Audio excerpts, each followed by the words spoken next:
নমস্কার। আমি একটা তড়িঘড়ি করে একটা ছোট্ট ভিডিও আনছি, হয়তো অনেকে অ্যাকশান নিয়ে ফেলেছেন, তবু আমি শুধু মনে করিয়ে দিই। এখন মানে আশ্চর্য একটা জায়গায় আমাদের কাছে লাগছে। আমি দক্ষিণ 24 পরগনায় আমার বাড়ি। আমাদের এখানে আমার বাপ ঠাকুরদার আমল থেকে, আমি তো আমার বয়সে 72, আমার জ্ঞানের পর থেকে আমি দেখিনি যে আমন মরশুমে মানুষ এই ড্রাম নিয়ে বিষ নিয়ে সব ছুটি করে মাঠে মাঠে। কিন্তু এখন হুগলি জেলায় দেখছি যে করে প্রত্যেক চাষিরাই কিন্তু ওষুধ দিয়ে যাচ্ছে মাঠে বিপিএইচ, এই সময় এই মুহূর্তে বিপিএইচের জন্য, বাদামি শোষক পোকার জন্য, মাজরার জন্য, ইত্যাদি ইত্যাদি। এখন হয়েছে কি, এক একটা জায়গায় এক একটা পোকা না একটা প্রণ তৈরি করে না, মানে কি বলবো, ওটা হচ্ছে বিপিএইচ প্রণ এরিয়া, অর্থাৎ বাদামি শোষক পোকা যেটা ধান গাছের গোড়ায় যেটা বসে রস চুষে খেয়ে ধান গাছকে ক্ষতি করে দেয়, ধানের ফলন কমিয়ে দেয়, হালকা করে দেয়, চাক চাক করে বসিয়ে দিয়ে হপার বার্ন তৈরি করে দেয়, ইত্যাদি ইত্যাদি। আমি সেই পোকার কথা বলছি। তা এত লোক ওষুধ দিচ্ছে, আমিও যে একটা ফার্ম দেখাশোনা করি, বলছি মাঝে মাঝে যাই, গিয়ে দেখলাম 50 বিঘার মতো আমার ধান চাষ হয়েছে, যমুনা ধান, ওখানেও দুটো জমিতে লেগেছে। আমি ওষুধ দেওয়ার আগে সেটা দেখাতে পারিনি ছবি করে, দেখলাম বেশ ভালোই লেগেছে। তো সামান্য সামান্য জল ছিল আর গুমোট গরম ছিল, এই জন্য পোকাটা লেগে গেছিলো। তা আমি ওষুধ দেওয়ার পরে দেখবেন আমাদের পরিষ্কার হয়ে গেছে। শুধু মনে করিয়ে দিই আপনাদের, যেন তীরে এসে তরি না ডুবে যায়, মানে কি এত খরচা করে এসে লাস্টে যেন একটু অবহেলার ফলে যেন ধানটা না ক্ষতি হয়ে যায়। ধানের বাজার কিন্তু খুব ভালো চলছে, ধান এসছে, এরও কিন্তু ক্ষতি হওয়ার সম্ভাবনা আছে, এও কিন্তু মুক্তি পাচ্ছে না। যে ধান শীষ এসে গেছে লাল স্বর্ণ, মানে এই যে মনে করছেন যে খুব ভালো হয়েছে, খুব ভালো হয়েছে, না, যদি জল থাকে গাছের গোড়ায় জল বের করে দিতে হবে। এর বিপদ এখনও কাটেনি, এও কিন্তু আপনার ওই বিপিএইচ লাগবেই লাগবে। বিশেষ করে খেয়াল করুন এবছর ওয়েদারটা কেমন যাচ্ছে, 10টা থেকে 2টো পর্যন্ত খেয়াল করুন ওয়েদারটা কেমন গুমসুনি গরম, কি বৃষ্টি গরম। আবার ঠিক 3টে সাড়ে 3টের পর থেকে একদম সকাল 8টা 9টা পর্যন্ত ঠান্ডা থাকছে। ফলে এরকম ঠান্ডা তো ওয়েদার তো সবসময় পাচ্ছি না, ঠান্ডা হলে বিপিএইচ কমে যাবে, কিন্তু এত গুমসুনি গরম ওই জন্য তো বিপদ এখনও কাটেনি।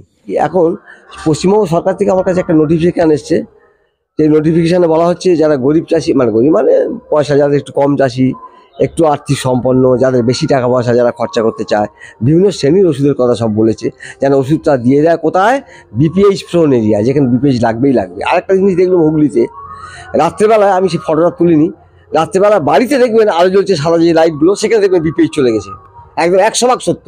আমি হুগলি জেলার কথা বিশেষ করে বলছি। আমি দেখি না বাড়িতে ভিতরে দেখি না চলে আসছে রাত্রেবেলা, দেখেছেন কিরকম আমদানি হয়েছে। এই জন্য বলছে কি সরকার থেকে, বিজ্ঞানীরা বলছে যে 200 ওয়াটের আলো নিচে একটা গামলা বা মেজলি বা বড় পাত্র করে জল দিয়ে তাতে একটু মোবিল ফেলে দিলেন, পোড়া মোবিল টোবিল, আর সেখানে একটু আলো জ্বেলে দেন, ওই ঝাপকে সব পোকা আসবে, ওখানে সব মারা যাবে। এইভাবে আলোকপাত করে একটা মাঠে যদি 8-10 জায়গায় করা যায়, একজন করলে হবে না, অনেকে করতে হবে, না সব পোকা আপনার জমিতে আসবে। এরকম যদি একটা ধরুন একটা এলাকা আছে, ধরুন 100 বিঘা বন্ধে, এরকম 15-20 জায়গায় যদি এরকম করা যায়, তাহলে এগুলো করা, কিন্তু আমরা তো এক নই, এগুলো করা যাচ্ছে না। যাই হোক, এই একটা বলেছি। আর বলেছি বিশেষ করে কি, যে যাদের একটু কম পয়সা আছে, এখানে অ্যাসিফেট 75% 1 গ্রাম পাউডার হিসেবে পাওয়া যায়, প্রতি লিটার জলে মিশিয়ে যেন স্প্রে করে। অ্যাসাটাপটা মানে বহু নামে পাওয়া যায়, মূল ওষুধটা হলো অ্যাসিফেট, এটা ব্যবহার করতে পারেন। ইমিডাক্লোপিড ব্যবহার করতে পারেন 1 মিলি করে প্রতি লিটার জলে। যদি ইমিডাক্লোপিড না থাকে, তাহলে আপনার ল্যান্সার গোল্ড বলে একটা ওষুধ আছে, ইপিএল এর বের করেছে, ওর মধ্যে অ্যাসিফেট আছে, ইমিডাক্লোপিড আছে, ওটাও কিন্তু প্রতি লিটার জলে 2 গ্রাম মিশিয়ে গাছের গোড়ায় স্প্রে হবে, কিন্তু সব গাছের গোড়ায় স্প্রে হবে, এটা করতে পারেন। চেস পাইমেট্রোজাইম ওষুধ আছে, ওটা প্রতি লিটার জলে 1 গ্রাম করে দানা মতো ওষুধটা স্প্রে করে করতে পারেন, সব গোড়ার গল্প। একটু যাদের বেশি পয়সা আছে তাদের 2 রকম ওষুধ দেখাচ্ছি আমরা যেটা স্প্রে করছি। একটা করছি কি, ওই কটেভা কোম্পানির একটা ফেক্সালন, ওই একই কোম্পানির তৈরি, একই কম্পোজিশান দিয়ে তৈরি ট্রাইফ্লুমেজোপাইরিম, একই কম্পোজিশান দিয়ে তৈরি করেছে। আবার দেখুন, এটা করেছে বায়ার, বের করেছে দেখুন। তাহলে বায়ারের এই ওষুধটা ব্যবহার করতে পারেন, বা আপনি কটেভার এই ওষুধটা ব্যবহার করতে পারেন, প্রতি লিটার জলে 1/2 মিলি। আমরা করছি কি, 15 লিটার জলে 7.5-8 হয়, ওটাকে আমরা 10 করে দিচ্ছি। একবার স্প্রে করেছি, একদম কি বলবো, এত সুন্দর কাজ হয়েছে।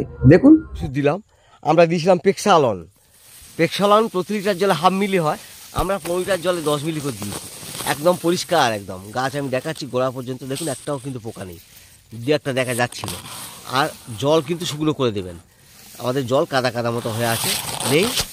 আর মাজরাও নেই, কিন্তু দেখুন মাজরাও পরিষ্কার হয়ে গেছে। মাজার জন্য আমরা 12 দিয়েছিলাম, 1 কেজি 250 গ্রাম করে প্রতি বিঘা প্রতি ওই বালির সঙ্গে ছড়িয়ে দিয়েছিলাম। আপনারা পটাশের সঙ্গে দিতে পারেন, এখন আর আপনাদের লাগবে না।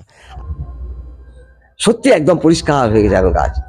এইভাবে কিন্তু বিপিএইচটা থেকে সতর্ক থাকুন, বিপিএইচটাকে রক্ষা করুন। মাজরা যাদের শীষ বেরোচ্ছে তাদের আর সমস্যা নেই, মাজরা যা হওয়ার হয়ে গেছে। এবার যাদের গাছ একদম শীষ বার হচ্ছে না তাদের মাজরার সমস্যা হতে পারে। তবে মাজরার থেকে শোষকটা ভয় বেশি আমাদের কাছে। এই শোষকের জন্য একটু সতর্ক হন।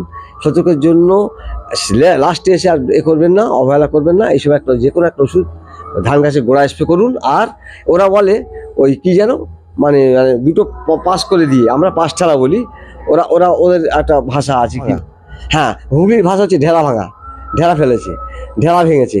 অর্থাৎ ঢেলা ভেঙেছে মানে ওই দুদিকে ধান গাছকে শুয়ে মাঝখানে পথ করেছে উত্তর দক্ষিণে।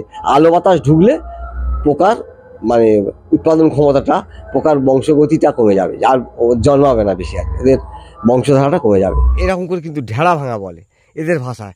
আমরা বলি পাশ ঠেলা করে রাস্তা করতে হবে, এখানকার লোক বলে একটা করেছি। এইভাবে কিন্তু ঢেলা ভাঙা হয়েছে। এটা হুগলির ভাষায় ঢেলা ভাঙা মানে পথ তৈরি করে দেওয়া, আলো বাতাস ঢুকলে বিপিএইচটা কমে যাবে। একটা ঢেলা ভাঙা হয়েছে, এরকম পরপর ভাঙা হয়েছে। এটা কিন্তু আমাদের মেশিনে রোয়া, এটা কিন্তু মানে যমুনা ধান। তা দেখা যাক কেমন হয় এবছর। গাছ খুব চকচকে নীরব রেখেছি আমরা। পেক্সানোর সঙ্গে কিন্তু আমরা 1 গ্রাম করে কিন্তু আমরা নেটিভও দিয়েছিলাম। জল বের করে দেওয়ার চেষ্টা করতে হবে, যাদের জমিতে জল বেশি আছে বা সুযোগ আছে যাদের জল বের করে দিতে হবে, পথ তৈরি করতে হবে, স্প্রে করতে হবে ধান গাছের গোড়ায়। একবার করলেই ভালো হয়ে যাবে। যদি মনে করেন যে হ্যাঁ আমার বিপিএইচ এই এলাকায় লাগে বারবার, তাহলে যেন আর বসে থাকবেন না। সমস্ত ধানে, সে খাস ধান বাস ধান, যে সমস্ত ধান দেখবেন সব ধানে কিন্তু বিপিএইচ এলাকায় এবং বিপিএইচ লাগে, মাঠে গিয়ে নিচে ফাঁক করে দেখুন ধান গাছে গোড়া।